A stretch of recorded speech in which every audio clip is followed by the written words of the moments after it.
So guys, आप लोग सभी लोग कैसे हैं? आई होप कि आप सभी लोग अच्छे होंगे। तो आप लोगों ने अभी तक देखा करोड़पति की दुल्हनिया एपिसोड 5। तो आज मैं आप लोगों के 6 एपिसोड लेके आ चुका हूं, जिसमें परीक्षा होगी अनन्या के बलिदान की। दिल्ली में घोर सन्नाटा था।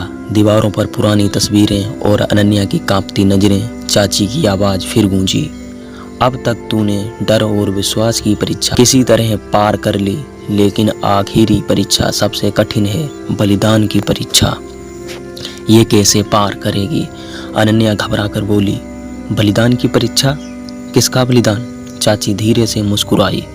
या तो तू अपनी सबसे प्यारी चीज इस हवेली को दे दे, या फिर तू और गौतम दोनों इस घर से हमेशा के लिए बेदखल हो जाओगे। अनन्या ने सोचा, उसकी आंखें आंसुओं से भरी थीं और उसने सोचा, ये सबसे प्यारी चीज क्या है? उसके लिए सबसे प्यारा तो गौतम था।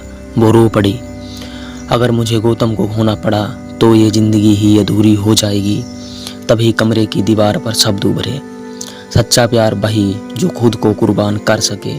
गौतम ने उसका हाथ थामा और कहा, अनन्या, मुझे छोड़ने की सोचना भी मत।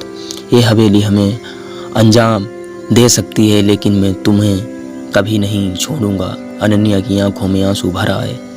उसने चाची से कहा, ठीक है, अगर बलिदान ही चाहिए तो मैं अपनी सबसे कीमती चीज दूंगी, लेकिन वो मेरा गौतम नहीं होगा।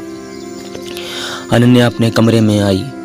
उसने अपनी माँ की आखिरी निशानी, एक पुराना मंगलसूत्र उतार लिया। ये मेरे लिए सिर्फ गहना नहीं है, मेरी माँ की यादें हैं। यह मेरी सबसे बड़ी ताकत है।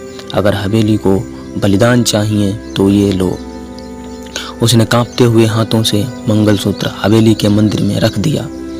अचानक हवेली की बत्तियां तेज चमकने लगीं। दीवारों पर लिखे सारे काले नाम मिट गए और एक नई रोशनी पूरे आंगन में फैल गई। चाची का चेहरा सख्त हो गया। नहीं, ये कैसे हो सकता है? ये हवेली किसी बाहरी को कभी स्वीकार नहीं करती। लेकिन उसी पल आवाज आई हवेली के अंदर से, सच्चा प्यार और सच्चा बलिदान ही इस हवेली को जीत सकता है। अनन्या ने अपनी आखिरी परीक्षा पास कर ली थी और अब वो सचमुच बन चुकी थी करोड़पति की असली